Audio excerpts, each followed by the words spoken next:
order to understand this career, you have to realize that the last thing I ever had on my mind was stardom when I started out. It never occurred to me that I would be a star ever, any time. I just wanted to be the man who did the best job of doing whatever he was assigned to do. Whether it was describing a parade or a football game or announcing for a program or whatever it was in the beginning. And they gave me the early morning chore of playing the records and telling the time. And it was just that I tried to make it entertaining. On April 30th, 1945, shortly before Germany surrendered, Arthur Godfrey Time debuted on CBS. It was a daily mid-morning variety show with MC Arthur Godfrey. In 1946, a second show was added, Arthur Godfrey's Talent Scouts. This program was a primetime Tuesday evening show. Longtime CBS journalist and host Andy Rooney remembered Godfrey's popularity. He invented a whole style of radio, and people don't realize how important he was. And some of the people who are still popular owe their style to Godfrey. He invented Jack Parr, who's gone. He invented probably Dave Garroway. He invented Johnny Carson, in a sense. Godfrey has talked more words to more people than any person who ever lived, because he was on for an hour and a half, simulcast, a phrase we used to use, meaning both radio and television at the same time, for an hour and a half, 5 days a week. He was on an hour Wednesday night, Arthur Godfrey and His Friends, which was always one of the top-rated shows, either 1, 2, or 3. And then Talent Scouts was often number 1. That was half an hour Monday night. And then there was a Best of Arthur Godfrey, which was just a collection of stuff taken from, edited out of the week on half an hour on Saturdays. And nobody could have done it who didn't take it as easily as he did. In the late 1930s, he'd been hosting a local CBS show in Washington, D.C. on WJSV, which later became WTOP, squirreled away in an all-night slot, playing records and chatting. That's the way it has to be. It isn't one of those things where you just come up because you got a yen ticket on the radio. Audiences began to gravitate towards his informal approach and his natural humor. Sales on products Godfrey pitched on the air began to rise. One of his early successes was an off-the-cuff pitch. He spoke for a department store sale on ladies' black lace panties. "Man, my face is red," Godfrey told his audience.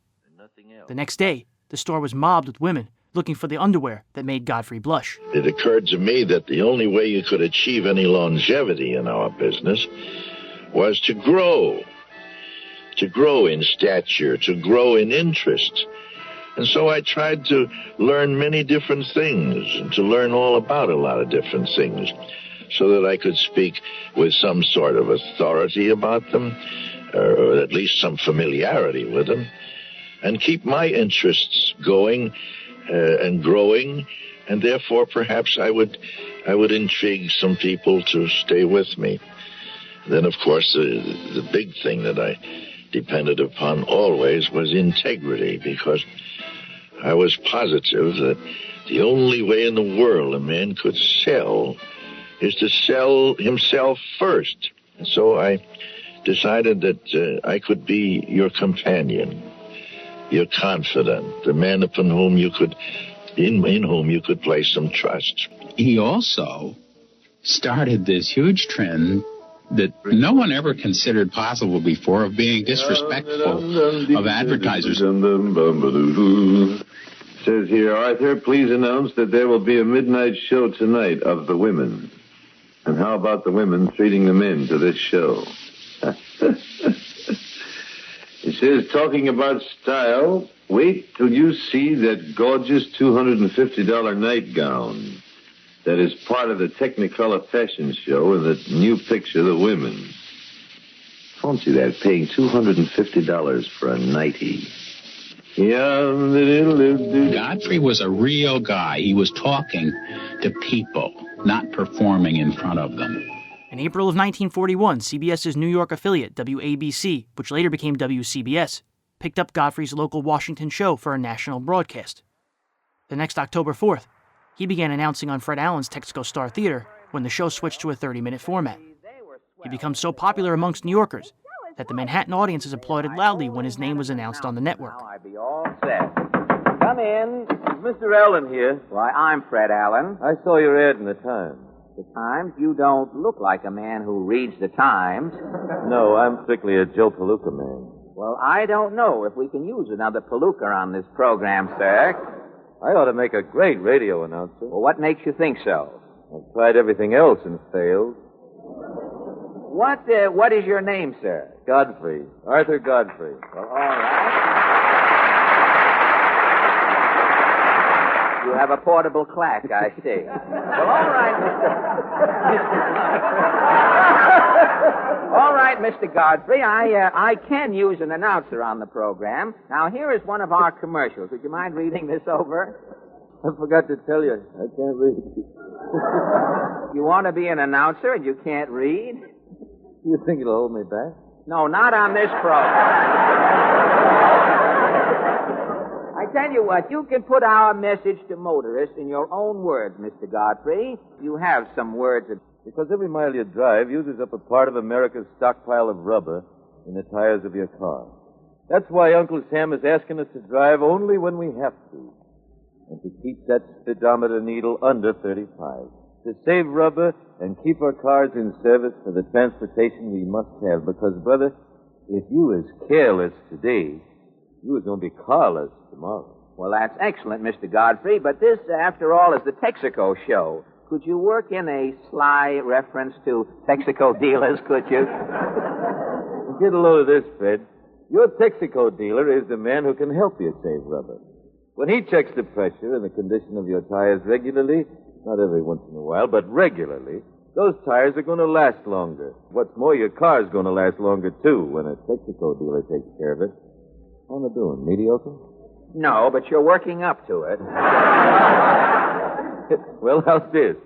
Now, right now, when every mile counts in gasoline consumption, use your Texaco dealer's high-quality gasoline. Texaco Fire Chief or Premium Texaco Sky Chief. And your parting shot, Mr. Godfrey? Make a Texaco dealer your car warden. He'll help you care for your car for your country. Mr. Godfrey, the job is yours.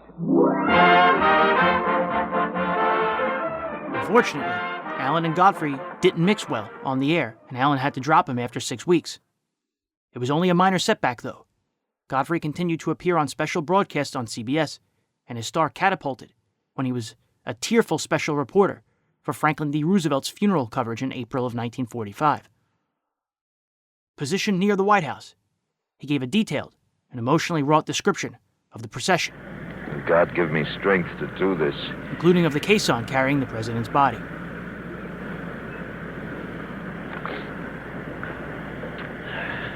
These horses. Now, here's the caisson beneath us now.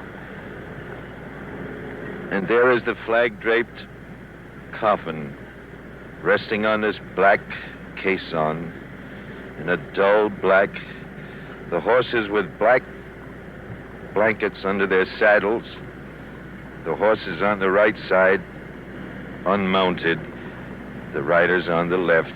You'll see this in the pictorial news pictures, in the movie tone newses, I hope. And it's moving ever so slowly as the crowd stands, the waves and wax, and men in uniform along the streets that salute. And most generally, folks having as tough a time as I am trying to see it.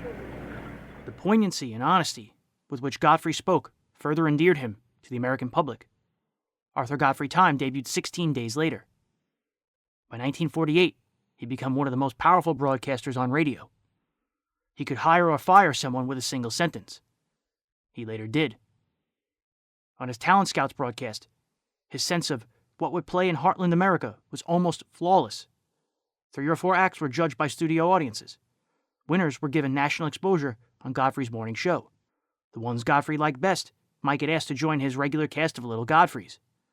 The McGuire sisters and the Cordettes both came out of Talent Scouts, and thanks to Godfrey, Performers like Jeanette Davis, Marion Marlowe, and Frank Parker all enjoyed more success than ever before. It's Arthur Godfrey time. CBS estimated that he was heard by over 40 million people per week.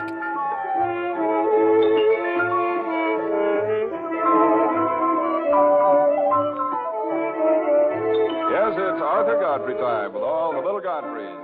Jeanette Davis, Marshall Young, Frank Saunders, the Jubilaire.